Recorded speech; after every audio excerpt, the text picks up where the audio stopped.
Bonjour tout le monde, je suis ravie de vous retrouver aujourd'hui pour un live. Là, c'est un live que vous m'avez demandé, mais depuis des mois et des mois. Je cherchais un éducateur de jeunes enfants qui travaille en MAM, qui exerce donc en maison des assistants maternels. Et ça y est, je l'ai trouvé enfin en la personne de Sandrine qui va nous faire l'honneur de nous rejoindre aujourd'hui pour ce petit live.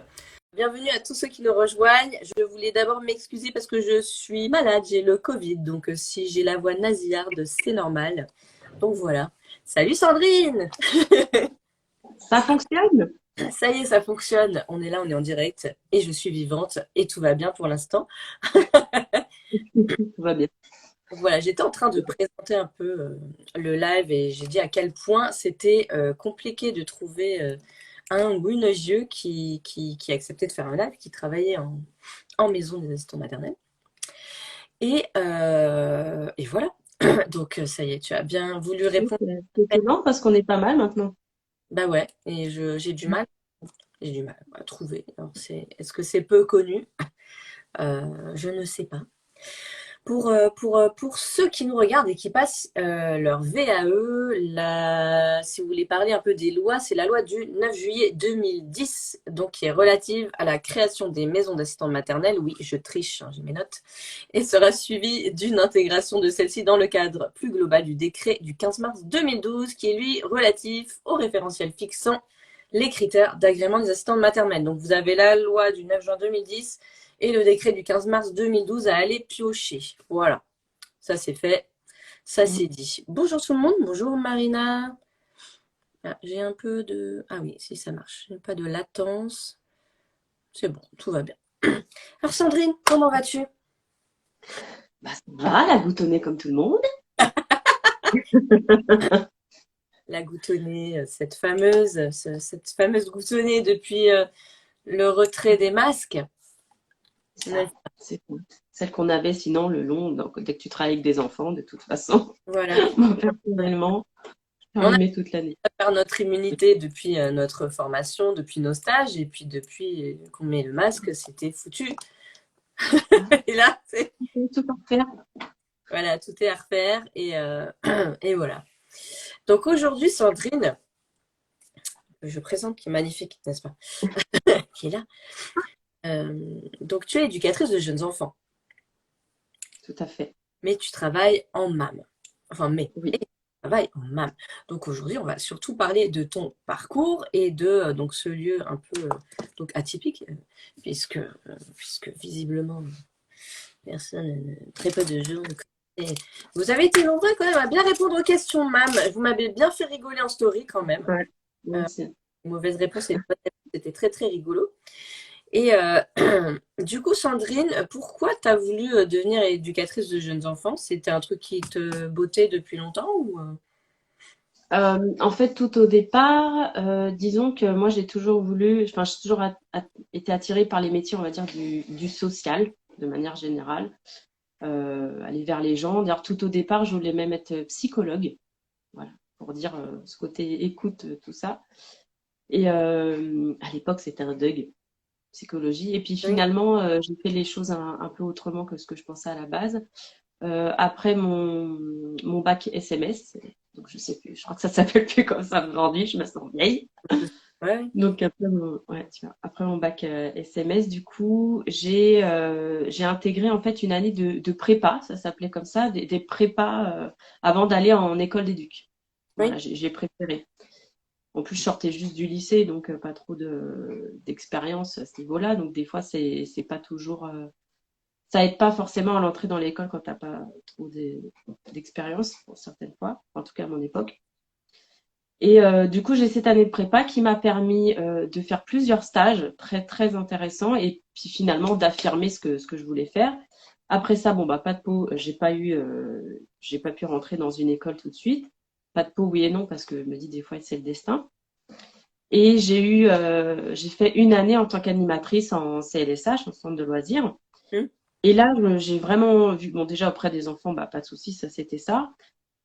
Mais j'ai senti qu'il me manquait un truc.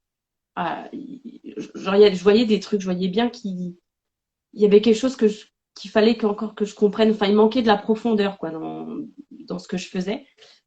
Du coup, de toute façon, je n'avais pas lâché l'affaire, hein, c'était reparti pour faire mes concours. Et donc, j'ai pu rentrer à l'IRTES de Neuilly-sur-Marne.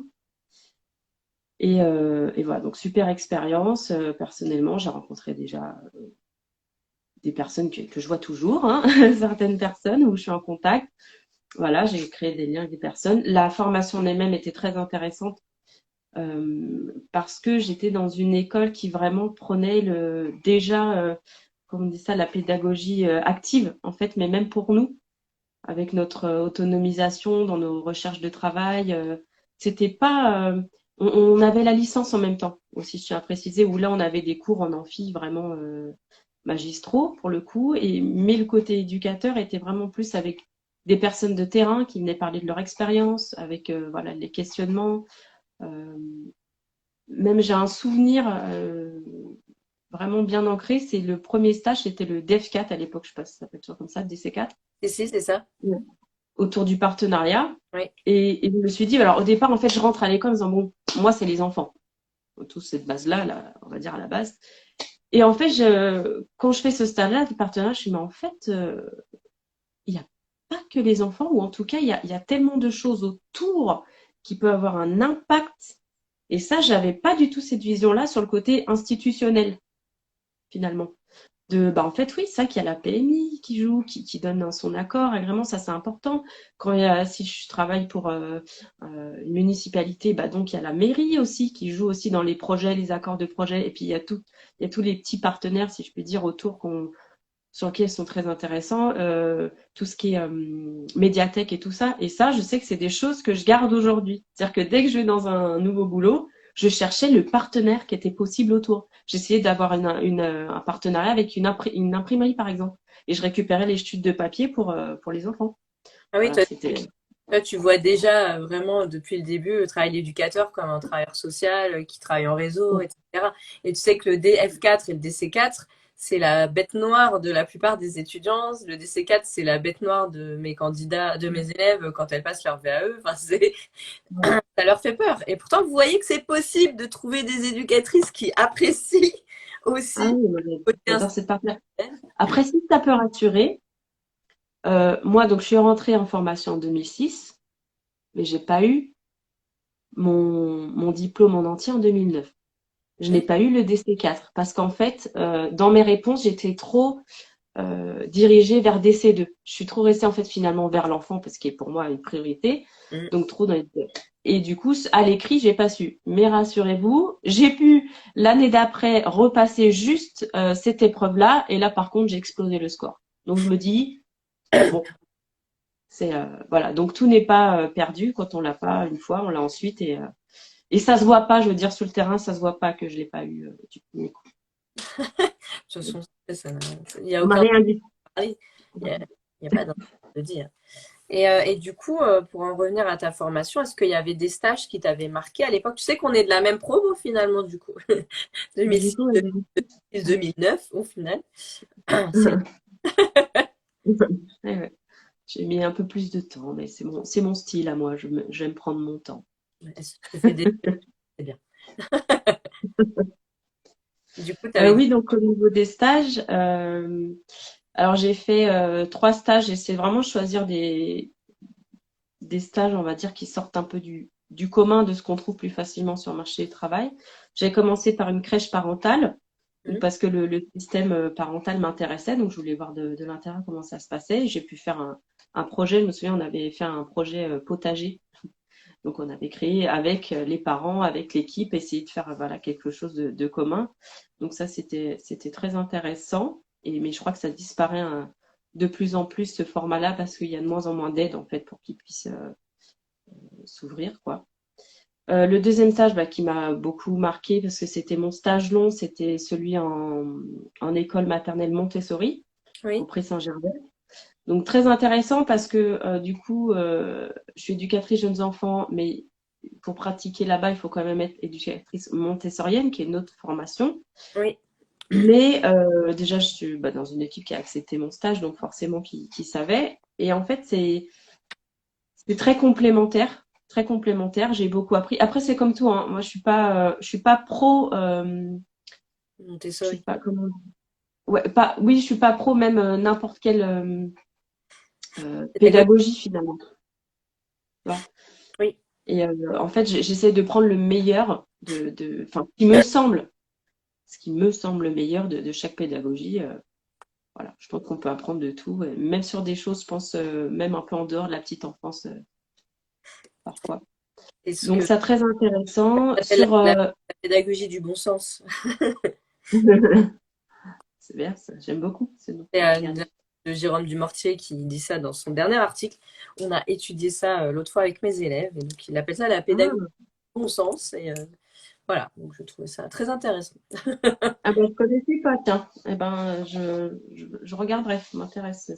Mais je te l'enverrai C'est si tu bien dit. veux. Ah bah avec plaisir. C'est bien dit.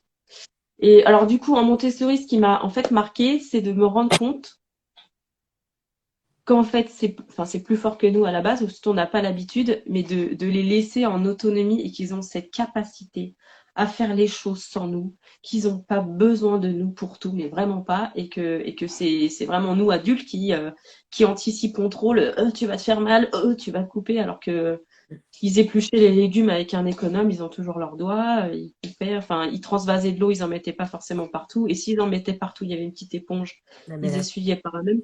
Enfin, vraiment, là, j'ai appris à vraiment avoir encore plus une place d'observateur. c'est lâcher du lest en fait. C'est Ouais, de dire et alors? ils sont capables d'être en confiance, en fait, complètement. Et pas de me placer en mode, je suis l'adulte, donc je vais t'apprendre, toi enfant, genre tu es vide et je te remplis. En fait, c'est pas du tout. Je crois que j'ai beaucoup plus appris sur moi auprès des enfants que peut-être même l'inverse, quoi, finalement. Donc, non, non, franchement, c'était très, très intéressant. Et l'autre stage que je tenais à faire, parce que après, voilà, chacun ses sensibilités, je me disais en stage, au moins, j'ai une date butoir, c'était en hôpital. Ouais. Voilà, là, c'est l'hôpital Saint-Camille, donc en pédiatrie, hôpital de jour. Donc voilà, ça, c'est quelque chose, je me dis, avec les enfants malades, je ne sais pas trop comment je pourrais réagir. Donc, au moins en stage, c'était quelque chose de plus sécuritaire, disons. Et en fait, bah, en fait, déjà, c'est toujours impressionnant de voir que c'est les enfants qui souvent soutiennent leurs parents. Ouais. Ouais. Mhm. Ah oui, ils sont très forts. Ça aussi, c'est encore plus de respect. Je trouve que ça vient encore plus de respect. Et moi, ça m'a appris à prendre ma place de professionnelle parce qu'en fait, on est obligé de rentrer dans les chambres. Évidemment, les enfants ont des chambres. Et donc, pour moi, une chambre, c'est quelque chose d'intime quand même. Euh, et là, du coup, je devais rentrer dans ces chambres, mais en fait, fallait que je me dise, je vais pas les déranger. J'y vais parce que ce sont des enfants, quand ils sont dans leur lit, qui peuvent pas se déplacer. Donc, ils vont s'ennuyer s'ils sont seuls, tout ça. Donc, je dois venir proposer des jeux, simplement une présence, une écoute, selon les besoins de chacun. Mais du coup, ça m'a appris à me positionner vraiment en tant que professionnelle. Dire, bah, là, tu as une utilité. Là, c'est ça ton job, c'est de faire ça. Du Mhm. coup, voilà, très, très, très intéressant pour ma part, pour mon identité professionnelle, entre autres, quoi. Ma place professionnelle. Voilà pour mes stages. Parfait. Tu sais, j'ai fait un peu la même chose aussi. J'ai fait un stage à l'hôpital quand j'étais étudiante et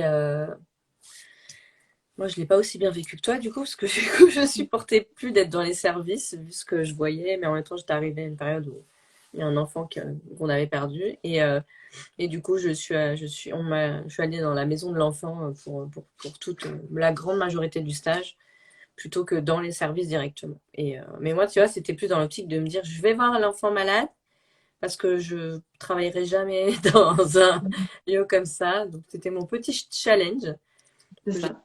bien rempli, mais voilà, ça m'a pas mal remué. Donc, voilà, pour la petite anecdote. Du coup, Ah bah, tu sors de formation diplômée mm. et c'est quoi tes premiers choix? C'est quoi ta vision du métier à ce moment-là? Et tu dis sur quoi je veux partir comme structure? Déjà, je crois que quand j'ai cherché des boulots, je crois que j'ai même pas postulé à plusieurs endroits.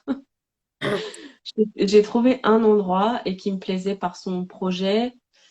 C'est un endroit où il y avait que des éducatrices. Donc, du coup, s'il y avait un côté rassurant. Ouais. Il n'y avait pas d'éducateur, il n'y avait que des éducatrices pour le coup, mais genre, il n'y avait pas d'autres, il n'y avait pas d'oxy, il n'y avait pas de CAP, il n'y avait pas ce mélange-là. Mais pour un premier travail, c'était plutôt rassurant pour moi. C'était quoi comme structure? Alors ça, c'était une association. Et du coup, je crois que c'est mon truc parce que je suis toujours restée après dans des associations. Je crois qu'il y a ce côté vraiment plus social pour moi dans l'association. Il y a ce côté solidaire, ce côté partage que je dois plus apprécier qu'ailleurs. Moins entreprise peut-être, je sais pas trop. Et du coup, c'est une association sur Paris, dans le 17e, aujourd'hui, qui a été repris par l'UDA, je crois que ça s'appelle maintenant. Mais c'était l'association. Alors c'est marrant, ça s'appelle l'association à petits pas. Ouais. C'est marrant, vous verrez après pourquoi. À petits pas. Et, euh, et donc que des éducatrices, la directrice éducatrice aussi. Et en fait, ça ressemble un peu à une halte-garderie au niveau du fonctionnement. En fait, les enfants venaient par demi-journée. Mais par exemple, ceux qui venaient les demi-journées du matin venaient que les matins. Il n'y avait pas de mélange entre le groupe du matin et le groupe de l'après-midi. Il n'y avait pas de repas du midi et il n'y avait pas de sieste. Donc D'accord. c'était vraiment basé vraiment sur les ateliers, Mm. parce qu'activité c'est un peu le mot proscrit. Les ateliers, Ouais. donc on devait chacune avoir un projet aussi à l'année, personnel on va dire. Et, euh, et en plus de ça, on a aussi cette chance, on était accompagné par une psychologue réputée, je ne savais pas à l'époque qui elle était, mais c'est Sylviane Giampino qui a participé ouais, à la classe, hein? Rapport Giampino, un tout petit peu, ouais, un tout petit peu tout ce qui est Voilà, certes national. carrément. Carrément, et c'est vrai que c'était très intéressant parce qu'en fait, c'était pas l'accompagnement, ce qui me semble classique, c'est-à-dire que elle venait pas sur le terrain, elle se basait uniquement de nos observations. Oui. Et je trouve que c'est pas commun, donc ça veut dire qu'il y a quand même une certaine confiance dans dans nos compétences. Il y avait un regard quand même subjectif, hein. Du coup, c'était votre parole contre ce qui se passait vraiment, par rapport à ce qui se passait vraiment.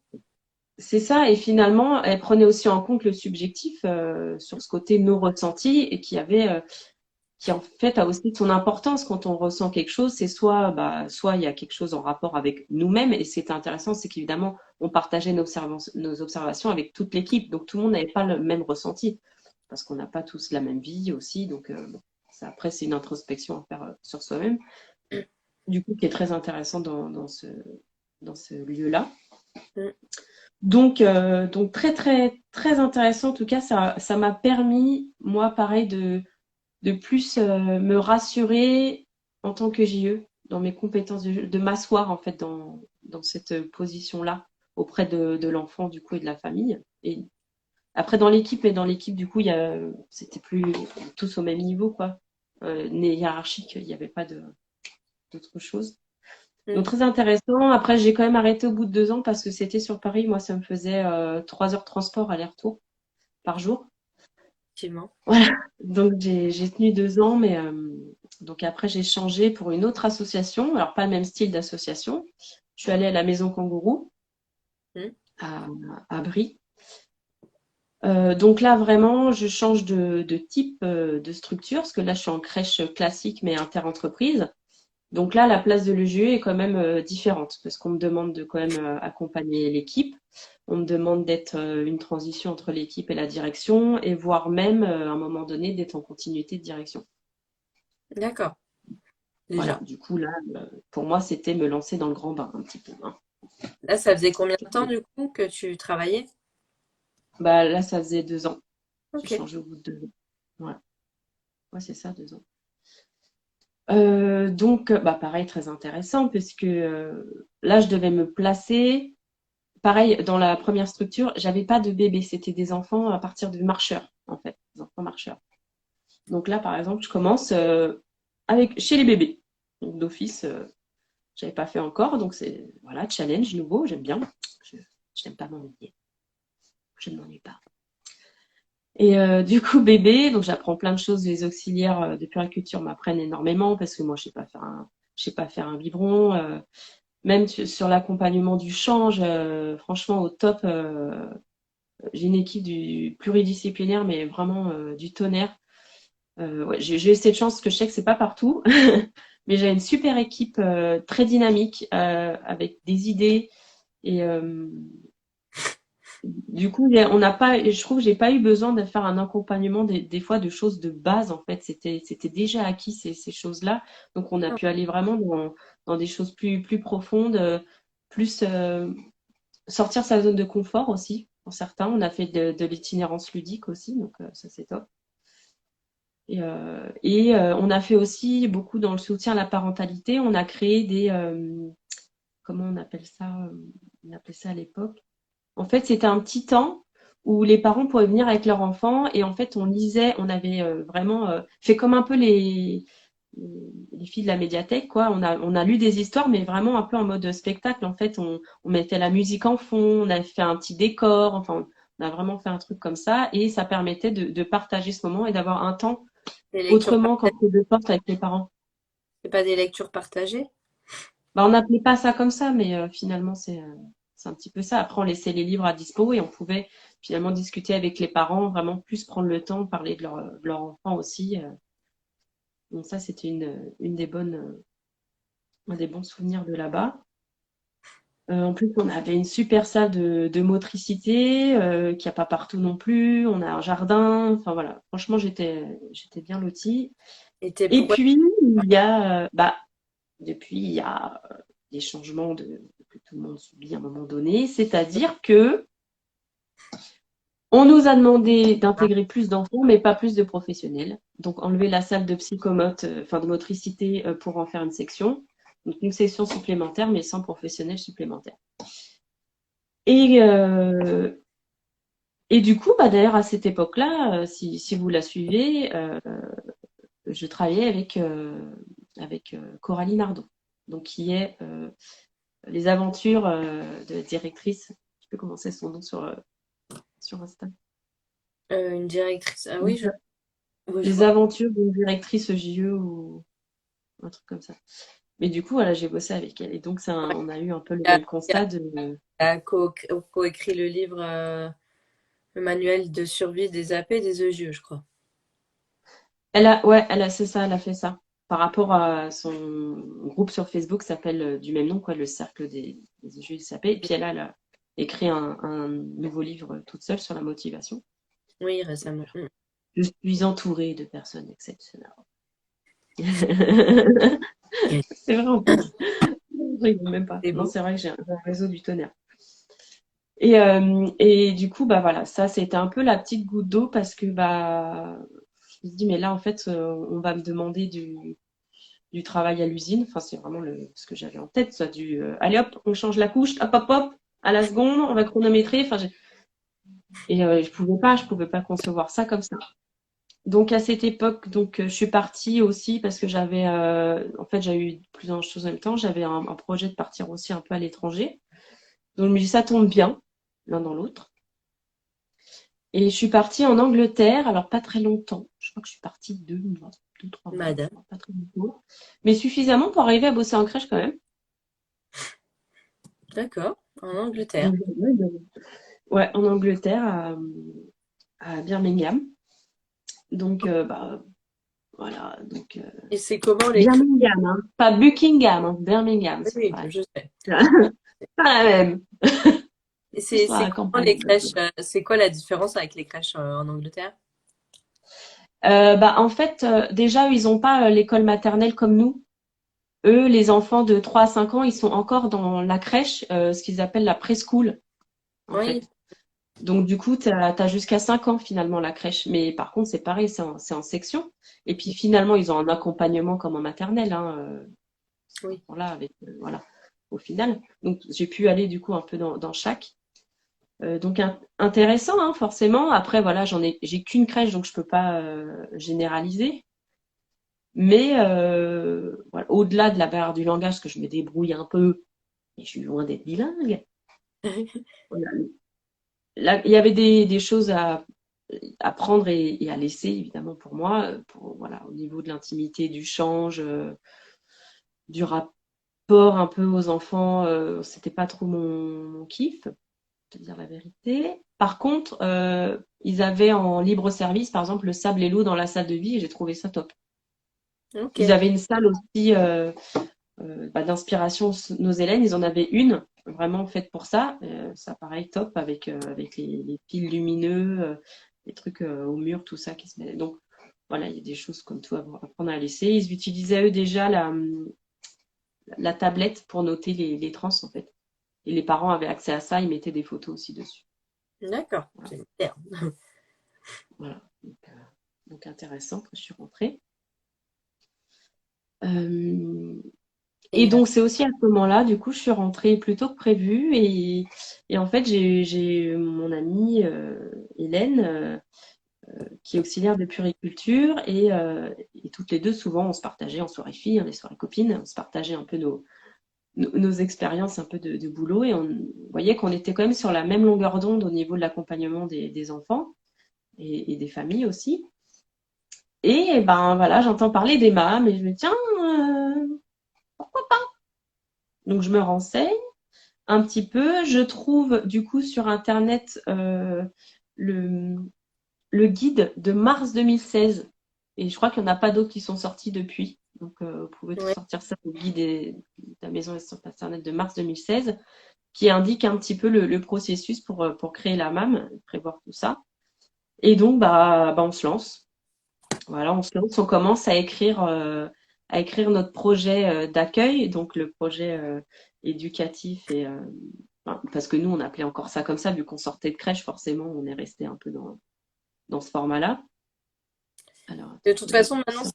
c'est devenu assez réglementé. C'est un peu obligatoire d'avoir un projet d'accueil. Maintenant, le projet d'accueil pour les asthmates en général, Mm, mm. ouais, ça devient Mais obligatoire, quoi. du coup, ta collègue, elle était EGE aussi ou pas?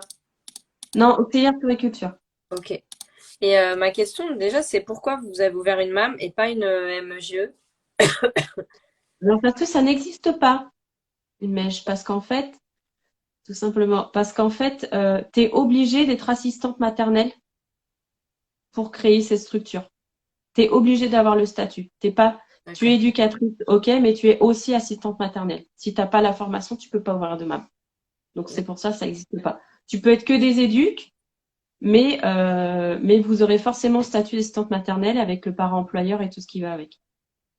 C'est pour Ok. ça, D'accord. hein, tout simplement. Toi, tu as été obligé de passer l'agrément d'ASMAT pour faire ça. Ou une partie. Obligé. Alors par contre, moi j'ai eu de la chance parce qu'à l'époque où on l'a fait, donc en 2017, à l'époque où on l'a fait, comme on est quand même diplômé petite enfance, on a eu Allègement? ouais, c'est ça, un allègement. Et on a eu besoin que de faire 2 jours. D'accord. Donc, en fait, un jour pour faire en gros PSC1, Ok. les premiers cours, et un autre jour qui nous parle des calculs. Parce que ça, c'est le dernier truc que j'ai regardé, et heureusement, Ok. parce que j'aurais peut-être reculé. D'accord. Du coup, comment ça se passe, les démarches, quand tu as voulu te lancer là-dedans? Alors, comment ça se passe? Donc, comme je te disais, donc nous, on a fait d'abord notre projet, on a voulu bien écrire notre projet pédagogique et éducatif. Donc, on a mis tout ce on s'est inspiré évidemment d'où on travaillait avant pour un peu le fil conducteur, quoi, en ajoutant vraiment tout ce qui nous semble important. Donc, toutes nos valeurs dans le projet éducatif, je crois. Et après, sur comment on l'imaginait sur place, le projet pédagogique. Je ne sais plus si c'est l'inverse, je me mélange. Attends, j'avais C'est des ressorti, valeurs c'est dans pas. le projet pédagogique. C'est ça, éducatif sur place. Alors, je cherche juste, voilà, comme ça j'ai sous les yeux. Et donc ça, ensuite, donc une fois qu'on a fait ça, en fait, on a essayé de chercher où on pourrait exercer. Donc en fait, on s'est fixé sur une communauté de communes et de là, on a essayé de faire une étude de besoin. Donc ça veut dire qu'on a fait un questionnaire qu'on a transmis en ligne. On a fait enfin avec le même questionnaire, on est allé par exemple aux sorties des écoles pour essayer de connaître les besoins des familles sur place. Ok. On est allé au RAM des villes pour savoir aussi quels étaient les besoins en termes d'horaire aussi de manière générale. Donc tout ça, et puis on se retrouve avec une ville qui était super intéressée, qui était prête à nous prêter un local, donc le Graal, super. Donc on arrête nos recherches, c'est bon. Et puis pas de nouvelles. On relance, toujours pas de nouvelles. Bon, donc on a perdu un petit peu. Donc on a laissé tomber avec cette ville-là. On était quand même très très déçus. C'est un coup dur quand même, parce du coup on a laissé passer quelques temps quand même. Et vous avez jamais eu de réponse, Donc de toute non, façon? on n'a jamais eu de retour. On n'a jamais eu de retour. Donc je sais pas s'il y a eu changement de politique ou quoi, mais voilà, un peu les boules. Donc c'est pas grave, on a recommencé, sauf qu'on n'a pas fait les choses dans le même ordre cette fois. C'est-à-dire qu'on a d'abord démarché les mairies qui étaient intéressées, parce Oui. qu'il faut l'accord du maire pour s'installer, c'est mieux. Donc du coup, on a démarché les mairies qui étaient susceptibles d'intéressés en présentant notre projet. Et si la mairie était intéressée, là, on faisait en fait l'étude de besoin dans la ville. Et pas l'inverse, parce que ça demandait un temps fou Oui, de c'est faire ça. ça. Bah Ah ouais, ouais, ouais. Ça semble voilà. logique. Ouais, Oui, pense. bah en fait, oui et non, parce qu'on s'est dit normalement tu fais l'étude de besoin et du coup tu sais où tu peux t'installer. Oui, Le mais c'est problème, c'est que si tu fais l'étude du besoin, tu sais où il y a du besoin, mais que la mairie n'est pas d'accord avec ça, parce que ça arrive, hein, il y a des villes qui ne sont pas intéressées par les MAM parce que les MAM sont parfois encore considérés comme des, comment dire, oh, comme si ça allait gêner les assistantes maternelles à d'accord. domicile en fait. Alors que c'est juste une autre proposition. C'est juste une autre proposition. On n'est pas une micro-crèche, on n'est pas une asthmate à domicile, c'est une autre proposition. Pourquoi vous Mais bon. vouliez pas faire une micro-crèche, justement? Et ben moi, c'est le côté entreprise qui me plaît pas. Ok. Voilà. Il y a ouais cette histoire. Alors bien sûr, il faut qu'on vive de notre travail, il n'y a pas de souci, mais le côté, je voulais pas retrouver le côté rentabilité à ce point-là, avec la PSU et tout le bazar. Non, j'avais pas envie de ça. Donc du coup, voilà, nous on reste dans l'association. Même en micro, c'est la page, hein, c'est encore plus coûteux Non, en plus, pour les parents. voilà, tous ces trucs-là, voilà. Déjà, la MAM, il y a assez d'administratifs comme ça. Ouais. Là, c'est ma bête noire. Et que part, tu dois aimer. Ouais, je suis maso, je sais pas. Donc du coup, donc on a d'abord donc cette fois-ci donc fait l'inverse. Donc on a trouvé une mairie qui était enchantée par le projet, mais qui avait pas de local. Donc bah, on se met à chercher parce qu'en fait en MAP tu es considéré comme une assistante maternelle classique malgré tout. Donc tu peux louer une maison Ok. comme locataire. C'est juste qu'il faut que le propriétaire soit OK pour que tu fasses une MAM dans son logement. Et du coup, voir aussi avec quel type de contrat il te fait, de bail il te fait. Parce que voilà, tout ne va pas. Tu peux faire de la colocation. Si tu fais un contrat en colocation, ça veut dire que si une décide de partir, il faut refaire le contrat. D'accord, ok. Donc, il faut quand même penser à toutes les éventualités et ça peut être un peu une contrainte. Tu peux faire un bail professionnel, mais je crois que tu as des taxes en plus. Et donc, voilà, il y avait tout ça à réfléchir. Et il se trouve que nous, on a eu un coup de chance monstre. Bon, je te dis ça, ça fait déjà 2 ans qui sont passés. Entre le moment de l'écriture et le moment où on trouve un local, il s'est passé 2 ans. Ok. Ouais, voilà. Donc là, Ça veut dire que ça nous- en attendant, tu exerçais à quel endroit? En attendant, j'étais au chômage. J'ai du pot pour pouvoir me consacrer qu'à ça. Ouais. J'ai juste fait une intervention justement en école d'auxiliaire. Ça m'avait bien plu ça aussi. En tant que JE, j'ai pu parler autour du jeu en fait. Ça, Ok. c'était top. Au Greta. Donc voilà, j'ai pu bien m'y consacrer parce qu'il a fallu du temps, parce qu'avec tous les rendez-vous des mairies, il a fallu pas mal de rendez-vous, ce rendez-vous avec toutes les mairies. On a pris contact avec la PMI, sachant que la PMI, on peut pas faire de notre agrément, on peut pas le demander tant qu'on n'a pas le lieu. Parce D'accord. qu'il y a le lieu qui a son agrément et nous qui avons notre agrément Ah oui, d'accord. Ok. en fait. Moi, je suis agréée pour 4 personnes, pour 4 enfants. Mais ma structure, par exemple, elle peut accueillir maximum 12 enfants. D'accord. Voilà, donc tu vois, c'est une double chose à penser. Donc tu peux pas faire ta demande d'agrément tant que tu n'as pas le lieu. Ok. d'exercice. Donc, donc on a de la chance d'avoir un local qui se libère, 2 minutes de chez moi en plus, à pied. Coup de chance. Et c'était une ancienne halte-garderie. Oui, donc il y a déjà tous les trucs, les travaux à Oui. niveau. Tout étonnant parce que malgré tout, au niveau des normes de la MAM, t'as quand même des prérogatives qui sont plus élevées qu'en ASMAT classique. Donc en fait, ça fait moitié crèche et moitié assistante maternelle au niveau des normes. Oui, Donc top. ça veut dire qu'on nous demande un ERP, on nous demande tout ce qui est PMR, ça. Ouais, il faut que tu traduises pour ceux qui veulent. Pardon. Ceux qui- On nous demande un accès handicapé.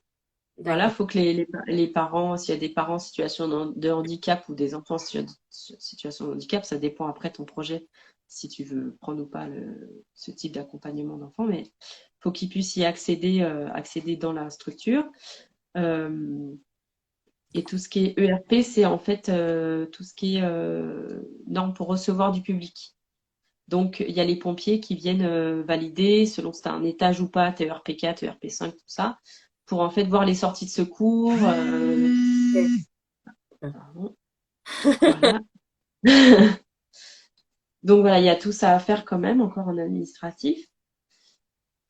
Mais nous, comme c'était déjà une halte garderie, tout ce qui était ERP, c'était déjà fait, donc on n'a pas eu ce dossier-là à faire. Donc ça, c'était top. Euh, Et tout était aux normes, c'est-à-dire qu'au niveau des portes, par exemple, les poignées sont en hauteur, les prises sont en hauteur, les anti-pince-doigts, il y avait déjà, les toilettes à hauteur des enfants, les lavabos à hauteur des enfants. Donc vraiment, on n'a pas eu de gros travaux à faire, on a juste fait un coup de peinture. Il n'y a eu aucun travaux à faire en fait, aucun. Et ça a été validé direct par la PMI ou ils sont revenus valider, sachant qu'ils avaient déjà validé pour la halte garderie. Il fallait quand même qu'ils refassent une validation pour vous parce que Oui, c'est oui, une structure, c'est ça? c'est ça. Il fallait quand même revenir parce que bah, selon comment on s'est réaménagé l'intérieur, par exemple les destinations qu'on fait des pièces, est-ce que ça, du coup, j'en fais un dortoir ou pas? Mm, Voilà, ces genres de choses-là. Voilà, on savait que donc dans le guide là de 2016, il y a quand même beaucoup de précisions sur toutes ces normes-là. Par exemple, dans le dortoir, il faut que ce soit, je sais plus si c'est 7 mètres carrés pour premier enfant, ensuite 1 mètre carré par enfant, un truc comme ça.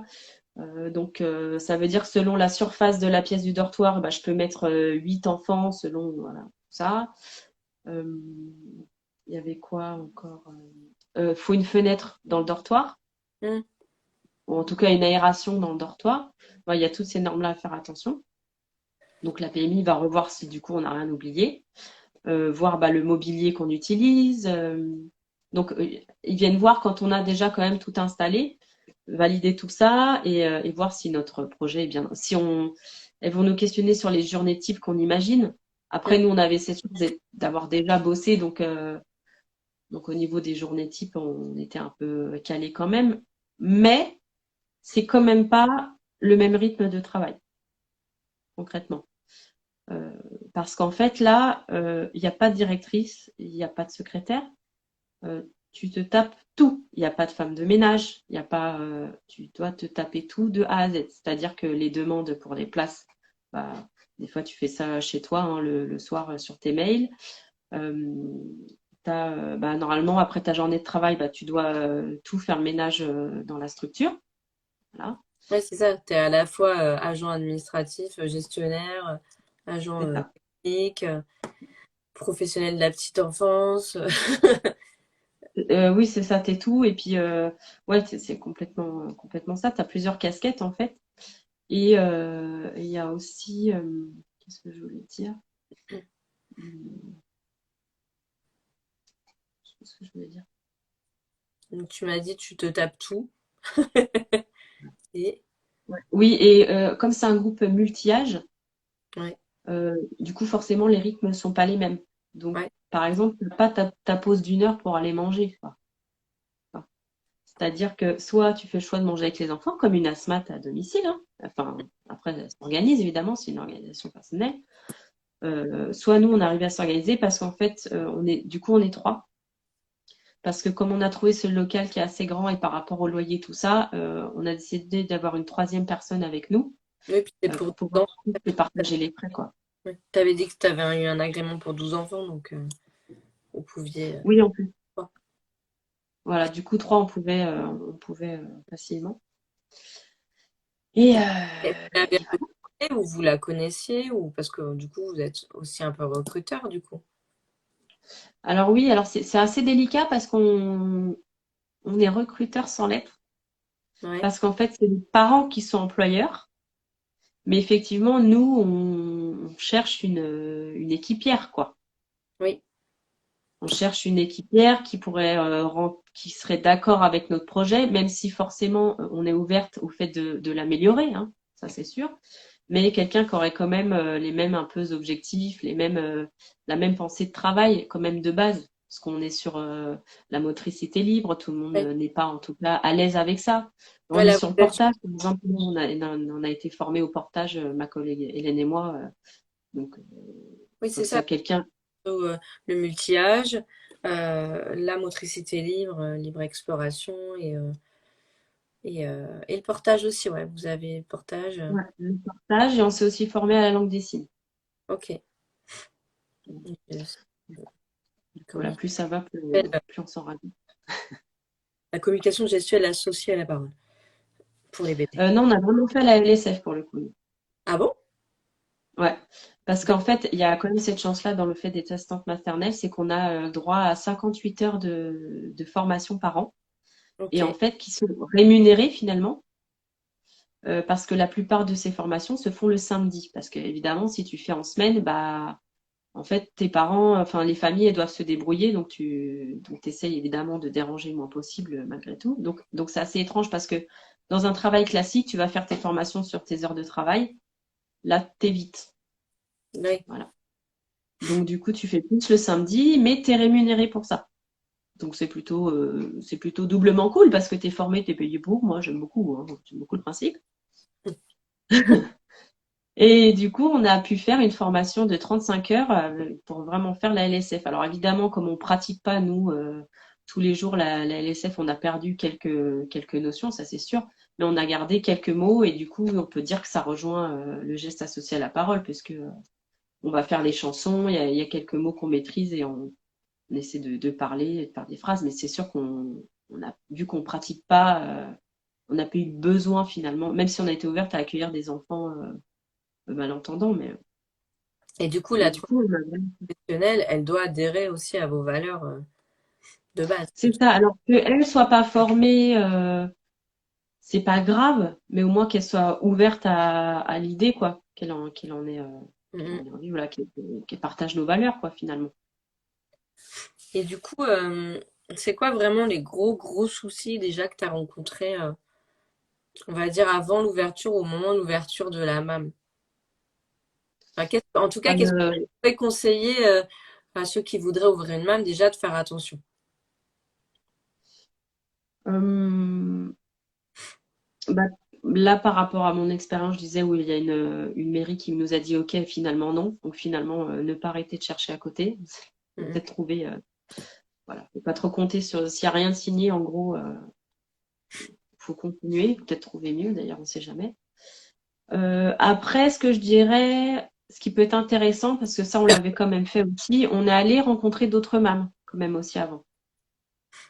On est allé discuter avec des filles qui avaient déjà créé leur MAM pour connaître vraiment le quotidien. Et c'est intéressant de quand même se rendre compte. Enfin, après, une fois que tu le vis, ça reste quand même pas pareil, mais c'est mieux de se renseigner quand même avant sur la réalité, parce qu'on a quand même une réalité plus d'assistante maternelle que ce qu'on a connu en crèche. Ouais. Et c'est pas évident, quand Que même. toi-même, t'es EJE et n'importe qui peut ouvrir une MAM. Enfin, une assistante maternelle peut ouvrir une MAM. T'es pas obligé d'être EJE pour ouvrir une MAM. Mais Tout à fait. en quoi l'être, le fait d'être JE, c'est un atout pour faire ce que tu fais. Ah bah déjà sur la connaissance des enfants, ça c'est certain. Sur quand même cette habitude de travailler en équipe, et ça je dirais que c'est pas que le JE du coup, mais l'auxiliaire aussi, les CAP, celles qui ont bossé en crèche. Je pense qu'il y a ça, puis c'est cette approche un peu aussi de la famille. Oui. Vous arrivez à faire du soutien à la parentalité en tant qu'assistante maternelle Oui, d'une femme? Hmm. oui, oui, c'est même, ça fait partie hein, de nos facettes, je dirais. Enfin, c'est quelque chose qui nous tient à cœur. Et en fait, donc, ça, ce que j'ai pas expliqué, c'est que on a créé une association, Oui. en fait. C'est pas toujours obligatoire, mais ça peut être très utile pour faire des demandes de subventions, d'une part. Et ça s'appelle Et du coup, nous, ton on a association. T'avais pas un truc que tu devais nous dire par rapport à Petit Pas? oui, parce on l'a appelé l'association Pas à Pas. Ah ben voilà, Et bah, c'est marrant parce que voilà, ça se retrouve, ça je suit. reste là-dedans, quoi. Je reste là-dedans. Voilà, donc alors on l'a appelé comme ça pour ce côté, voilà, respecter le rythme de l'enfant et tout ça. On a choisi ce nom-là, Pas à Pas. Et donc aussi, on a fait ce choix d'association pour, en fait, justement, le bail du local. On l'a pris au nom de l'association. Mm. Comme ça, en fait, il peut y avoir un turnover si on veut dedans, ça change pas. L'association, c'est toujours la même qui est dedans. D'accord. Donc, il y a ce côté pratique. Et du coup, donc, on a fait ce choix. Donc, l'association sert aussi à gérer le fonctionnement de la MAM. Et nous, on a fait ce choix comme on avait un local complètement aménagé pour les enfants et leurs familles, et principalement vraiment pour les enfants, tout est à hauteur d'enfant. Enfin, voilà. Et ben, on s'est dit pourquoi pas une fois par mois, le samedi matin, pendant 2 heures, et ben en fait, on ouvre nos portes pour proposer des ateliers famille. Donc ces ateliers famille-là, ils sont ouverts à tout le monde, pas seulement aux parents de la MAM. Comme une sorte, C'est l'association qui est ouverte là. comme une sorte de lieu d'accueil par enfant. C'est un petit peu ça. En fait, on propose, donc on est quand même limité en espace parce qu'on veut que ça reste quelque chose de convivial. Donc déjà, s'il y a 10 enfants qui viennent, ça fait 10 adultes, donc c'est déjà pas mal, même si nous, nos lieux sont assez grands. Et en fait, on propose un temps de lecture, donc avec souvent les best-sellers du moment ou alors sur les thèmes, là par exemple, si c'est Pâques, on va lire des choses autour de Pâques, tout ça. Et ensuite, on propose en fait deux ateliers, donc on divise le groupe en deux. Il y a un groupe d'enfants qui va à un atelier et un groupe d'enfants qui va dans un autre atelier, puis après on switch. Toujours pour être ce côté convivial. Et en fait, nous, on est trois, et chacune va gérer un atelier, l'autre qui gère l'entre-deux, parce que on explique aussi dans ce temps-là qu'il n'y a jamais d'obligation. Parce qu'au départ, ils viennent pour ce thème-là d'atelier, mais si l'enfant à ce moment-là n'a pas envie, c'est pas grave, parce que de toute façon, on a toute la salle de vie où il y a les jeux à dispo, il y a le toboggan, voilà, il y a plein de choses qu'on met aussi au sol, la dinette, les poupées, tout le bazar qu'il y a toujours à dispo. Donc finalement, tout le monde y trouvera son compte à un moment donné. Puis on finit après en musique et en chanson, on se défoule, on chante tout ça. C'est sympa. Et franchement, ça passe très vite. Les parents ont l'air plutôt contents de ce format-là. Les enfants aussi sont, pour les nouveaux, ils se font tout de suite à l'espace. Ils sont à l'aise vraiment très vite. Et ça permet, en fait, on voulait ce truc de partager quelque chose avec son enfant. Euh, Des fois, on n'a pas idée des choses simples qu'on peut faire. Genre, on a fait maïzena, le truc classique, mais les parents ont adoré. C'est trop bien, mais Parce que c'est génial, la maïzena. C'est ça a des c'est cool. propriétés physiques assez exceptionnelles, ce truc. Non, mais c'est ça. Et du coup, je me souviens que c'était presque les parents qui avaient plus les étoiles dans les yeux que les enfants, quoi. C'est C'était solide, tout rigolo. est liquide et ça salit pas et c'est très. Et ouais. C'est génial la fécule de maïs pour faire des Ah ouais, ateliers. non, ça c'est dingue. Ça, c'est vraiment le truc de base. Mais Et du donc, coup, voilà, c'était. Ouais. c'est quoi les relations avec les parents? Parce que là, on n'est pas dans une crèche où le parent, je dirais entre guillemets, il est client, il paye la crèche. Et là, le parent, il est employeur, c'est-à-dire qu'il vous emploie. C'est quoi la différence? Est-ce que tu as repéré des différences entre déjà les relations que tu as avec les familles et voilà, est-ce qu'il y a plus ou moins de difficultés ou des problématiques qui sont différentes que quand ils sont, je dirais, Ouais. Ouais, il y a avantages et inconvénients comme tout. L'avantage, c'est que vraiment, il y a ce côté vraiment familial qui ressort davantage au niveau du lien. Euh, on est, on est vraiment plus proche des familles. ouais, Ouais, vraiment, ça, je sens plus qu'en crèche, par exemple. Et c'est un côté positif et un côté négatif, c'est-à-dire que des fois, en fait, il faut savoir nous poser la limite. Et des fois, ça, je sais que c'est quelque chose qui est difficile, par exemple, pour moi. Mais ça, c'est un souci, on va dire, classique d'une assistante maternelle de manière générale. C'est-à-dire qu'à un moment donné, les messages à 22 h, les messages le dimanche, voilà, il faut. Le truc, c'est que c'est jamais de mauvaise attention. C'est que je pense qu'à ce moment, ils y pensent à ce moment-là, donc ils t'envoient un message à ce moment-là. Euh, il y a aussi, c'est très mignon. Enfin, moi, je sais que ça me dérange pas. Par exemple, je reçois des photos de famille, genre de l'enfant. Ah bah, regarde, là, il est en train de se faire sa chasse aux œufs. Bah, moi, ça me fait plaisir en fait d'avoir une photo comme ça. Mais Bah, c'est dimanche, mais voilà. Donc du coup, on est un peu dans le. quand c'est ça, il te faut un téléphone pro. Hmm. Enfin, je dis ça comme ça, mais je sais, même moi, en tant que directrice, à l'époque, j'avais vraiment. Je séparais les deux, il pouvait se passer n'importe quoi pendant le week-end. Je savais rien avant le lundi. Et là, je me tâte aussi à repasser au téléphone pro, mais pour vraiment séparer. Moi, je suis quelqu'un Et aussi ben qui du va aller coup, regarder n'importe c'est quand, ça. alors que je devrais pas. Et je pense que ça, c'est une réflexion à avoir, hein, le professionnel, là, du social, la vie pro, vie familiale, comment on conçoit ça, ça pourrait être un thème de live. Et c'est vrai qu'il faut se mettre des limites. Parce que les parents, ils vont pas se mettre des limites. Moi, je vois moi-même, je suis aussi maman qui emploie une assistante maternelle. Et bah, ce week-end, pareil, je lui ai envoyé des photos. Et je me suis dit, Hmm. bon, allez, voilà, elle est en week-end, mais je lui envoie maintenant parce que c'est maintenant. Et je me dis sur le coup, mais peut-être que de toute façon, elle me répondra pas puisqu'on se voit lundi et que voilà. Et en fait, elle m'a répondu, ah, c'est mignon. Et je me dis, merde, moi, je la mets en situation où, du coup, il n'y a pas de coupure Hmm. et elle se C'est ça. rappelle que, mais moi, je trouvais ça mignon parce que c'est dans le cadre privé, Ouais. que je dois attendre le lundi. Est-ce que c'est à la pro aussi d'avoir son propre téléphone et de pas me répondre à tel. Voilà. Après, c'est. Parce que c'est de l'ordre du spontané aussi, que des choses qu'on n'aurait peut-être pas fait à un autre moment, on n'a peut-être pas envie. Je me dis, bon, ce serait intéressant de. Non, mais c'est ça qui est délicat parce que il y a le côté Il pourrait très aider, proche, très mignon. il pourrait aider, créer une aide financière pour avoir un téléphone pro pour tout le monde. Voilà.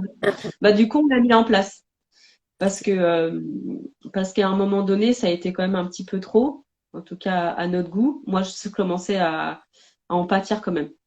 Parce que en plus, il y avait un peu le non-respect. Normalement, si tu veux, donc quand tu es assistante maternelle, donc tu as un contrat avec le parent. Et avec dedans les contrats, il y a tous les droits et devoirs, j'ai envie de dire. Et dont normalement les changements d'horaire, il y a comment on appelle ça, t'as un minimum de temps pour prévenir l'autre normalement. Voilà. Donc après, évidemment, il y a les aléas de la vie qui fait qu'on est flexible. C'est aussi l'intérêt des assistantes maternelles. Mais quand le dimanche soir, on te demande de changer ton horaire du lundi matin, Ouais, non. c'est un petit peu trop. Et quand c'est très régulier, c'est très lourd en fait, parce qu'en fait, finalement, tu essaies d'être sur tous les fronts, parce que ce qu'ils se rendent pas forcément compte, c'est qu'en fait, c'est pas qu'un parent qui va te faire la demande. Tu as 12 familles. Donc en Mm. fait, des fois, tu as 3, 4 parents qui vont te faire la demande le même jour. Et en fait, moi, j'ai un souci avec le problème de dire ça. Après, voilà, l'introspection de chacun, moi, j'ai du mal à dire non. Je pense qu'à un moment donné, on s'en rend compte et que quand il y a un changement à faire, c'est à Bibi qu'on demande. Ouais. On va demander à Sandrine, elle dit. Voilà. Un peu ça. Sauf que là, pour le coup, on est vraiment une équipe, c'est-à-dire qu'il y a des décisions, toutes les décisions, on les prend ensemble. Mais Même s'il s'agit de mes contrats, y a pas de direction. il n'y a pas de direction, absolument pas. On est tous tout au même niveau hiérarchique, donc il n'y a pas, voilà, il y a pas de direction. Toutes les décisions sont prises ensemble, et même si c'est mon contrat, si ça implique un changement d'horaire, parce que du coup, nous, on fonctionne en roulement, ça veut dire qu'on essaye d'avoir, c'est 8h, 8h30, 9h, et l'autre, ça va être 17h, 17h30, 18h, bon, bref, ça change tout ça. Mais le fait qu'il y a un enfant qui change peut changer, nous, nos horaires. Et le truc, c'est qu'on a quand même notre vie à côté et qu'on a prévu des choses. Moi, j'ai ma collègue aussi qui a des enfants. Donc, forcément, changer du jour au lendemain, c'est contraignant, très contraignant. Donc, quand il y a des changements, on voit ensemble, est-ce que tu peux changer d'horaire? Parce que finalement, si c'est un de mes contrats qui veut changer d'horaire, ça se trouve, c'est pas mes horaires que ça va changer. Ça dépend le roulement qu'on a ce jour-là. Donc voilà, chaque décision de toute façon est prise en commun. Ça, on est d'accord avec ça et ça se fait très simplement et très facilement parce que j'ai une équipe super. Voilà, on est toutes sur la même longueur d'onde, donc ça c'est top. Et oui, ça, c'est important de vraiment bien choisir avec qui on travaille parce que clairement, on vit hein, avec elle. Parce que c'est de 9 heures à facilement 10 heures par jour hein, qu'on bosse en non-stop. Donc, à un moment, ça devient ta famille hein, Bah oui, c'est ça. complètement. Et ça prend quand même énormément de place parce au-delà de ça, on va dire ça fonctionne vraiment comme une entreprise. C'est-à-dire que, faut faire les comptes. Il faut faire les courses aussi, il y a toutes ces choses-là anticipées. Puis nous, évidemment, on se rajoute en plus les ateliers famille du samedi matin, là, une fois par mois. Ça demande de s'organiser. Comme je suis à fond dans les partenariats, bah, je cherche un peu partout des partenaires. On a essayé d'en faire intervenir pendant les ateliers famille. C'est Par quoi, exemple. tu appelles à quel type de professionnel, du coup, au quotidien, en dehors, sur ton réseau? Au quotidien, Ouais, ou eh ponctuellement? ben, au sein de la MAM, on a une musicienne qui vient à la hauteur d'une fois par mois. Ça dépend aussi de ses disponibilités, mais c'est au maximum une fois par mois. Du coup, ça permet que son tarif il est divisé par le nombre d'enfants. Donc, du coup, ça fait vraiment moins cher pour les familles et en plus, elle est exceptionnelle. Et nous, après, on a fait le choix de faire intervenir. En fait, c'est par une autre association. Voilà, on reste là-dedans. C'est une autre association qui, en fait, a aussi divers professionnels de la petite enfance. Et du coup, on passe par eux pour faire intervenir. Et nous, on a fait le choix de donc, faire intervenir une psychologue aussi à la MAM. Par contre, c'est notre frais. Et voilà, on a fait ce choix pour nous, c'est pas les parents qui vont payer ça, disons. Donc, qui vient aussi une fois par mois, qui vient, on a fait un choix, qui viennent un mois observer et l'autre mois on fait une réunion par rapport aux observations ou autres.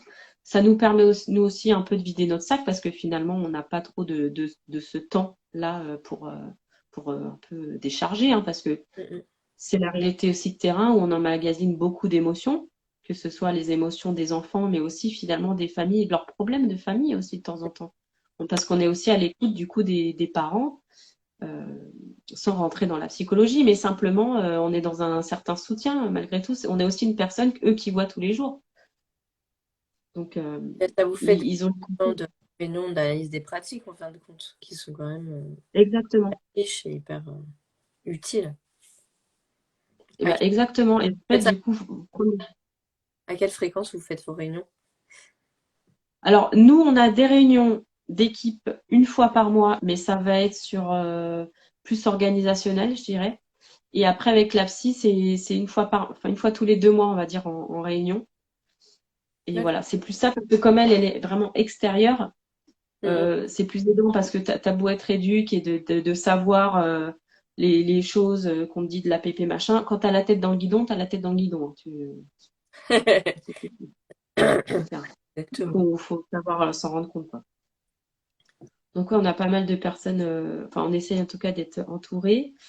Et dans les ateliers famille, on a fait intervenir une personne autour du yoga enfant, massage bébé, la musique aussi. Tant que j'oublie personne, ça se fait pas. T'accueilles pas d'enfants en situation de handicap? Ça peut arriver. Alors, on l'a pas forcément précisé. Disons que c'est pas une ligne directrice du projet, mais on est ouverte. Disons que ni l'une ni l'autre n'avons vraiment d'expérience sur ce terrain-là. Mais actuellement, on accueille un enfant avec trisomie 21 et voilà. Ça change absolument rien à l'accompagnement. En tout cas, peut-être par T'es rapport à son degré, je sais pas trop. t'es Mais pas en lien avec, pareil, tu vois. t'es pas en lien avec des professionnels qui voient lui à l'extérieur? Ben, on a demandé, puis ça s'est jamais fait parce que lui, du coup, il voit un cam, ces choses comme ça, puis ça s'est jamais fait. On devait se mettre en lien et Ok, voilà, je pense que chacun a ses trucs, mais en plus, d'accord. c'est cool, il va pouvoir rentrer à l'école, donc c'est cool, c'est des bonnes nouvelles. Super. Apparemment, il a fait de super évolutions depuis qu'il est là, donc on est contente Bah voilà. d'avoir bien aimé. Ouais. C'est quoi ce que tu préfères le plus dans le fait de travailler dans ce lieu-là? Qu'est-ce qui te fait te lever le matin? Et ben, ce qui me plaît bien, c'est que c'est ce lien avec les enfants vraiment très fort qu'on a. Bon, quand tu arrives, tu sais, ils viennent, hein, comme le Messie, ça c'est cool. Mais et ce rapport, vraiment, il y a vraiment quelque chose de plus proche. Tu vois, par exemple, alors je sais pas pourquoi. En crèche, j'avais pas de souci avec les surnoms. Ça me venait même pas à l'idée. Je me forçais pas à ne pas en donner. Et ben là, j'ai vachement de mal. C'est plus mes neveux et nièces, si tu veux. Au niveau de l'approche, il y a vraiment ce truc très fort qu'il y a avec ces enfants-là. C'est-à-dire que quand ils sont malades, je m'inquiète vraiment. Enfin, c'est vrai que, du coup, il y a ce côté affectif que je trouve. Après, c'est peut-être moi personnellement, hein, tout ça, mais en tout cas en crèche que j'avais pas, que je me posais même pas de questions, et que là, quand il y a quelque chose, je m'inquiète vraiment. Tu vois, Bien. je suis une tête. Bon, Ils sont pas nombreux, donc vous pouvez faire un vrai travail d'individualisation de l'accueil. c'est vrai. Il y a des Ils choses. sont pas nombreux et on les a tout le long, quoi. Mm. C'est vrai qu'on peut les avoir de la naissance à l'école, donc effectivement, il y a certainement ça qui crée particulièrement des liens, donc ça c'est cool. Et de pouvoir, c'est aussi de pouvoir vraiment faire des choses qui nous ressemblent. C'est-à-dire que, bon, il y a sûrement d'autres lieux aussi comme ça, mais c'est vrai nous on a assez délire sur tout ce qui est musique. On leur fait écouter de tout et on leur fait écouter du Benny Benassi par exemple. Ils adorent ça. Et nous, on danse aussi dessus. On va mettre du rock'n'roll, et on a ces petits temps de délire foufou où les enfants, ils nous suivent dans nos délires et des fois, c'est même eux qui réclament, quoi. Parce qu'on a la petite lumière spotlight au moment de la musique, et donc ils s'y tiennent. Voilà, c'est de pouvoir être un peu libre. Pareil, je peux partir en balade quand je veux. Enfin, c'est pas tout un projet à mettre en place. Le fait d'assistante maternelle, on a cette liberté-là. J'ai 4 enfants, j'ai une poussette de place, j'en prends 4 et on va en balade. En plus, on est bien situé à côté d'un parc. Donc, la nature est aussi super importante dans notre projet. Donc, on essaye au maximum de sortir. Alors, on a un jardin aussi, mais ça reste quand même pas pareil que de pouvoir courir sur les chemins, aller voir les canards au lac. Voilà, il y a vraiment beaucoup d'ouverture, quoi. Je me sens plus, plus libre. Donc il n'y a pas de réel regret d'avoir quitté la crèche, les grosses structures collectives. J'ai pas de regret. J'ai pas de regret. La seule chose qui est difficile, c'est de devoir tout gérer. En plus du travail de terrain où tu essayes de faire évidemment bon, ton travail au maximum que tu peux. Donc tu réfléchis à ce que tu proposes, à pourquoi tu le proposes. Voilà, tu as tes réflexes d'éduc aussi qui sont toujours là. Et ce côté derrière de putain, faut que je dois me taper les comptes et il faut que je réponde aux mails. Et en plus, bon, vous remarquerez si vous regardez sur ma page Insta, c'est très nouveau pour moi, il n'y a rien, il y a 3 photos. Par contre, je ne m'adresse pas. Par contre, on a une page pro Facebook qui parle de la MAM et de l'association générale qu'on essaye d'enrichir aussi assez régulièrement. Donc ça aussi, ça prend du temps malgré tout parce qu'on essaye aussi d'avoir un. D'ailleurs, ce qui était très intéressant, ça me fait rebondir à ça. On a été fermé pendant 2 mois à cause du Covid. Eh ben, on a quand même tenu à essayer de continuer à avoir un fil avec les familles. Alors, c'était ouvert à tout le monde, mais particulièrement aux enfants de la MAM. On a fait des lives où on lisait des histoires qu'on peut retrouver encore sur la page, hein, Facebook en plus. C'est à vie maintenant. Mais du coup, on a fait des lives comme ça sur, voilà, en lisant des histoires et c'était vraiment sympa parce qu'il y avait malgré tout l'interaction, en tout cas par mots des familles. Et parfois, on m'en renvoyait en fait un film des enfants en train de nous regarder lire des histoires. Et du coup, je voyais l'interaction derrière. Du coup, ça, c'est un autre truc que je n'aurais pas pensé à faire, je pense, en crèche, même si je sais que mes collègues l'ont fait pour certaines en micro-crèche, elles ont pensé à le faire. Et même un délire où on s'est fait un live où j'avais mis en fait une pénite. Je me suis déguisée en licorne et puis c'est parti. Et c'est génial. Et je sais qu'aujourd'hui, il y en a qui ressortent encore cette vidéo-là, qui mettent ça en grand sur la télé, ça j'y ai pas pensé. Et les enfants dansent là-dessus, quoi. Qu'est-ce que je veux dire? Tiens, ma question, justement, quand on ouvre une MAM comme ça, est-ce que vous arrivez à vous retrouver au niveau salaire? Vous avez tout un salaire. Oui, oui. Non, non, le salaire. Alors déjà, tout dépend du loyer. Hmm. Donc moi, c'est pour vous dire, nous quand même, avec charges, loyer compris, on en a pour environ 600 € par mois. Donc, on sort environ quand même 600 balles de notre poche. Donc, il faut quand même y penser. Euh, Après, au niveau du tarif, donc tout ça, c'est des choses, des assistantes maternelles classiques pensent déjà, hein, classiques, enfin, à domicile en tout cas, puisqu'on a un tarif horaire, mais qui est plafonné par la CAF. Oui. C'est-à-dire que tu ne peux pas dire, tiens, je vais prendre qu'un enfant, mais je vais demander 15 euros de l'heure, quoi. Non, tu ne peux pas faire ça. Ouais, en plus, les pauvres parents. Pour qu'en fait, ils aient le droit à la CMG, donc à l'aide au choix de mode de garde, je crois que c'est ça, libre choix de mode de garde, il y a un plafond de la CAF à pas dépasser. Donc, il y a des calculs à faire pour voir ça. Donc, nous, on a fait le choix, en tout cas pour l'instant, de passer par une appli qui, quand même, nous soulage, nous et les parents. On passe par Topasmat. Alors, c'est un choix. Après, il y a des syndicats qui aident et tout ça. Nous, on a fait ce choix-là parce que c'est ce qui nous semble le plus simple. C'est une appli qu'on paye nous tous les mois et que les parents aussi. Et en fait, ça nous permet déjà de faire des simulations de contrat, d'être sûr de ne pas dépasser le plafond. Ça nous permet de rentrer les présences, de faire les fiches de paye. Donc là, pour le coup, normalement, ça, c'est le boulot du parent. Normalement, l'employeur, qui est le parent, il est censé faire tes fiches de paye. Mais concrètement, c'est compliqué aussi pour les familles. Je veux dire, personne n'est comptable forcément. Donc, pour éviter aussi les erreurs, en fait, c'est nous qui gérons ça. Après, les parents ont un visu sur ce qui se passe, mais n'ont pas la main sur ce qu'il y a. Donc, je vais rentrer, en fait, tous les jours, ou une fois par semaine, enfin, c'est toi qui gères ça, les présences des enfants. Et après, je valide la fin du mois. Et en fait, j'envoie par mail la fiche de paye détaillée avec un imprimé écran de justement des cases à remplir à page emploi. Donc les parents n'ont plus qu'à transférer, parce que ça aussi, il faut savoir faire. C'est pas toujours simple, hein, quand tu es employeur, de savoir mais quoi. Et, bref, la présence. Et après, si les parents voient une erreur, parce que l'erreur est humaine, ils disent, et nous, il y a juste à modifier, c'est très simple à faire. Et voilà, on se met d'accord, il faut que ça reste transparent de toute façon. Donc on passe par ça pour faire ça. Mais oui, après, on s'y retrouve. C'est juste que là, par exemple, moi, j'ai fait le choix de travailler que 4 jours. Bon, bah, c'est un peu showtime, quoi.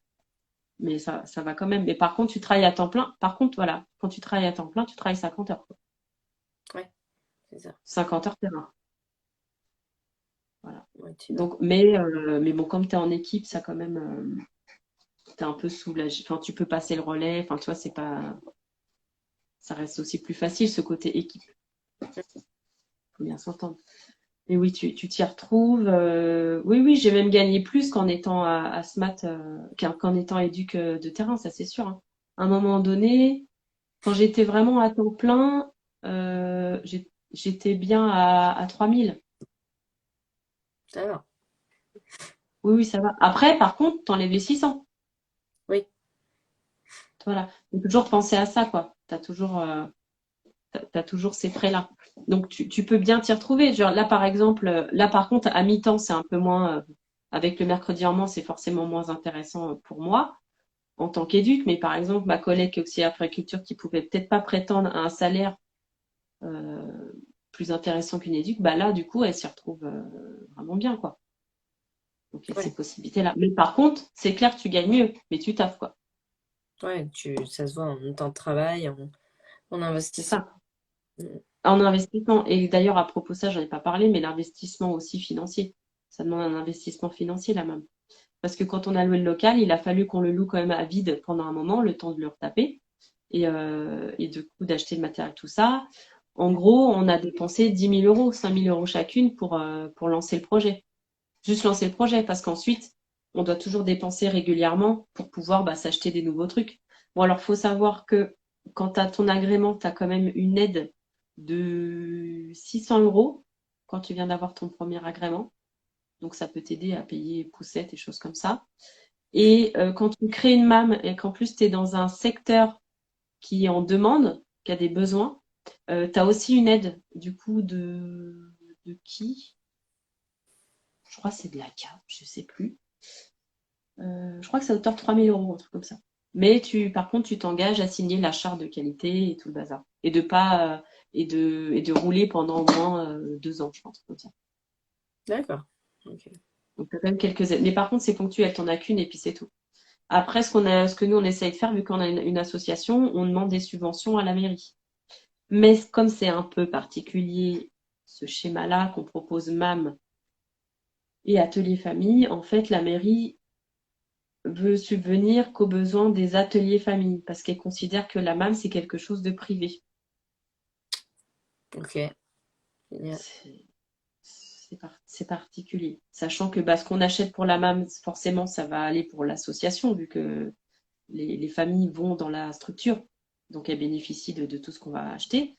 Et inversement, ce qu'on va acheter pour l'association des ateliers familles, les enfants de la MAM vont en profiter. Donc, bon, bah, après, faut rentrer dans des cases. Après, c'est pour ça que c'est un peu compliqué. Mais... Et voilà. Donc là, un des projets où on a demandé subvention, c'est pour vraiment pouvoir faire. On a fait une salle sensorielle dans la MAM, donc inspirée Snozelen. Et donc, on voudrait vraiment l'améliorer parce qu'on n'a que deux, trois trucs qui se battent en duel. Donc, on aimerait vraiment investir dans des dalles, dans des choses un peu plus de qualité, je dirais. Parce qu'aussi, comme on a tendance à prendre sur Amazon, des fois, ça tient pas toujours le choc avec 12 ans. Oui, bah, il faut que ça soit pérenne aussi au niveau. Et puis au niveau de la sécurité aussi, que ça soit aux normes. Exactement. Et C'est l'épaisseur. si tu n'avais pas travaillé en MAM, tu aurais fait quoi sinon? J'avais pas été en MAM. J'aurais fait quoi? Si j'avais pas réussi à monter le truc, je pense que j'aurais essayé de trouver une nouvelle expérience en tant qu'éduc dans une autre structure que crèche, quelque chose de soit pourquoi pas en pédiatrie ou enfin voilà, ce genre. Non, ce qui m'intéressait bien, c'est tout ce qui était centre maternel. Voilà. Si la MAM n'avait pas marché, je m'étais tournée vers les centres maternels comme voilà, une autre facette encore. Tout ça. Accompagner quel type de. Je veux dire les pouponnières? Ouais. Ok. Voilà, c'était une facette que j'avais pas encore explorée, donc je me suis Hmm. dit pourquoi pas. Mais après, on va dire les places sont chères, c'est pas si facile. Pas si facile de trouver. Il y a Lucie qui nous dit que ça rend le territoire plus attractif aussi, ça attire les familles et encore des choses mal faites. Bah oui, merci la mairie du coup. C'est ça. Non, mais c'est ça. Par contre, la mairie, voilà, elle nous met quand même notre MAM en avant. On est quand même très soutenu parce qu'ils sont très contents en fait de pouvoir diversifier leurs propositions. Parce que dans là sur notre ville, on a une crèche municipale. Ouais, je crois qu'il y en a qu'une. Après, il y a beaucoup de micro-crèches, donc crèches privées, mais plutôt micro-crèches. On a des crèches inter-entreprises et il y a la MAM du coup. Donc ça permet plus les assistantes maternelles évidemment à domicile, mais du coup, ça permet d'élargir un peu eux leurs propositions. Et par exemple, ils font chaque année, en fait, ils présentent toutes les structures vers septembre-octobre aux nouvelles familles, ou en tout cas des familles qui ont des nouveaux enfants. Ils proposent de présenter et nous, on nous propose de venir. Donc, il y a le RAM qui représente les assistantes maternelles finalement au domicile et nous, on vient présenter notre MAM. Donc, on est quand même, ils nous mettent une certaine visibilité quand même de tout ça. On est là. Donc ça s'appelle la cérémonie des bébés. On est là pour un deuxième événement. Pour le forum des associations, pardon, le forum des associations, on participe, mais pour présenter les ateliers famille. D'accord. Donc, on est quand même visible. Voilà. Après, c'est juste que voilà, c'est toujours un peu. Si on n'avait pas fait les ateliers famille, est-ce que la demande de subvention aurait été différente? Je sais pas, mais c'est un peu difficile à comprendre tout ça. Donc tu travailles 4 jours plus le samedi matin, une fois par mois. C'est ça. En tout Ok. cas, ouais, pour l'instant, j'ai fait ce choix-là parce que du coup, je sais pas si tu veux en parler maintenant, mais sur mes projets à venir, Justement, c'est ce que j'allais te demander. Quels sont tes du projets? coup, Dis-nous tout. c'est lié au passage des 4 jours. En fait, moi, je suis passée à 4 jours parce que j'ai repris mes études. Voilà, comme on a la licence, il y a quand même cette facilité de pouvoir reprendre et j'ai entamé un master pour être formatrice. Donc, c'est un master, une formation de formateur pour accompagner les adultes. Ouais. Donc, c'est une année, donc c'est un M2 qui se fait en 2 ans. Donc, tous les mercredis et certains samedis matins, je vais en cours. Donc, les cours plus la maison assistante maternelle, C'est du voilà, boulot. c'est du boulot, un petit peu. Donc là, en plus, on est dans la période d'examen, tout ça, donc c'est top. Mais du coup, parce que bon, je pourrais en tant qu'éduc simplement être formatrice. Mais bon, voilà, j'ai toujours besoin de quelque chose qui me légitimise. Pareil, j'ai un petit souci perso. Voilà, le syndrome de l'imposteur, tout bazar. Oui, ça, Je on connaît. laisse parler avec les élèves. Et en fait, non, c'est très intéressant parce on est très très peu, du coup, on doit être 6 ou 7 là, mais pas forcément de même domaine, donc c'est ça qui est intéressant aussi. Et dans ce souhait d'accompagner l'adulte, donc il y a beaucoup d'introspection sur pourquoi on veut faire ça, euh, nos interventions, en fait, l'impact que peut avoir sur les autres aussi.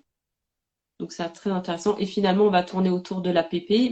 Mais étrangement aussi, j'ai quand même beaucoup de choses de l'école d'éduc que je retrouve dans cette formation-là.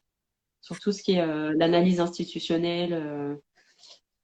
Voilà, il y a des mots, il y a des noms. D'ailleurs, on parle de Winnicott parce qu'on parle de la fonction contenante. On va parler de Piaget parce que c'était pourquoi déjà?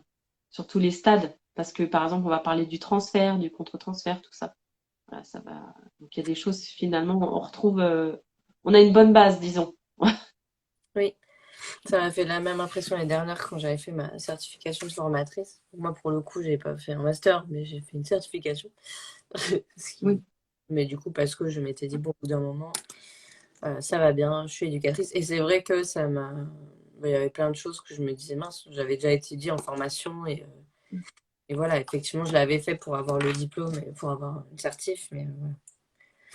C'est ça. Après, ce qui est pas mal, c'est Après, de former régulièrement aussi dans notre branche de toute façon. Et puis pour les auto-entrepreneurs, et là, notamment avec le passage à Calliope, tous ceux qui sont formateurs et notamment les accompagnants, les accompagnateurs à la VAE, là, ça va être de plus en plus réglementé et n'importe qui ne pourra pas faire d'accompagnement à la VAE. Ce qui fait que là, je suis en train de passer une certification officielle aussi ouais. pour pouvoir continuer d'exercer. Maintenant, comme ça évitera à ce que tout le monde, tu vois, et ce que tu fais, c'est bien aussi, ça évitera à ce que tout le monde, n'importe quelle personne qui ne soit pas certifiée, forme les gens sans vraiment savoir, voilà, ce qu'elle a. Surtout qu'il y a un impact sur ces personnes en face, quoi. Ah, Il y a mm, quand même une responsabilité, je trouve, à avoir. tout à fait. Après, moi, le fait du master, c'est un avantage juste que ça m'ouvre les portes, par exemple, d'être formatrice, on va dire, sur place, vraiment, dans les écoles d'éduc. Oui, Parce qu'en étant qu'élève, tu peux être juste vacataire, venir pour des interventions, mais tu peux pas y être sur place. Donc, je sais pas si je le ferai, mais en tout cas, ça m'ouvre cette porte-là. Et après, sinon, oui. Alors, du coup, ça a été annulé, mais avec le Covid et tout le bazar et tout ça. Mais normalement, je vais faire des interventions pour un organisme mm, auprès des assistantes maternelles. Donc, en suivant le programme Hyperia, quoi. Donc, par exemple, là, moi, ce que je propose, c'est créer son livret d'accueil. Je suis en ouais. train de te faire Christina. Ouais, là, le Covid arrive, là, j'annonce une fin de live imminente. Je te laisse Façon d'investir. terminer et après, voilà. Non, voilà, c'était tout, intervention comme ça. C'est des interventions ponctuelles pour l'instant que j'avais prévues. Et voilà. Et puis, à côté de ça, j'ai pas parlé, mais ça peut donner des idées aussi à d'autres personnes. Mais j'écris des articles pour les métiers de la petite enfance aussi. Ah ouais, Voilà. Pour dire que trop bien. le JE, peut faire plein de trucs, Oh, si on fait. là, on commence à nous Il n'y voir a pas partout. de limite, Là, c'est tu bien vois. ça. On n'a Exact. que les limites qu'on se donne. Voilà, il faut y aller. Propose, il faut aller au culot, hein. Moi, je vais chercher les gens au culot maintenant. C'est ça. C'est ça, hein. C'est Voilà. trop ça. Écoute, Sandrine, merci beaucoup pour ce moment. Je crois qu'on a fait le tour. Maintenant, on est devenu hyper calé pour ouvrir une MAM. J'espère que ça a répondu à toutes vos questions. Le live sera dispo en replay, comme d'habitude. Et n'hésitez pas à poser vos questions en commentaire si vous en avez oublié en taguant Sandrine. Mm. Comme ça, Ouais, je répondrai avec plaisir. Comme ça, on répondra à vos questions. Je suis désolée, je suis covidée, donc là, j'ai tout donné. Je vais aller m'écrouler immédiatement sur mon lit. Mais voilà, je tenais quand même à faire cela avec toi, Sandrine. Je te remercie beaucoup, beaucoup, beaucoup. C'était super, très, très intéressant. Merci à toi. Et puis, moi, je vous dis au revoir. Est-ce que tu veux ajouter quelque chose? Bah, je te remercie à toi de me faire intervenir sur ta page. Et puis, bah, n'hésite pas s'il y a d'autres questions, s'il y a quoi que ce soit, je suis à votre disposition. Ça marche, on mettra tout ça en commentaire. Voilà, si vous avez besoin, n'hésitez pas. Moi, je vous fais des gros bisous. Je vais aller m'allonger avec mon petit Doliprane. Soigne-toi, Hein? soigne-toi bien. Prends soin de toi. Merci. Bah écoute, j'ai soigné tout le monde et c'était à mon tour. Voilà. Ouais, je vous fais gros bisous à tous. Bonne journée tout le monde. Merci beaucoup Sandrine. Avec plaisir. À bientôt. Au À revoir. bientôt.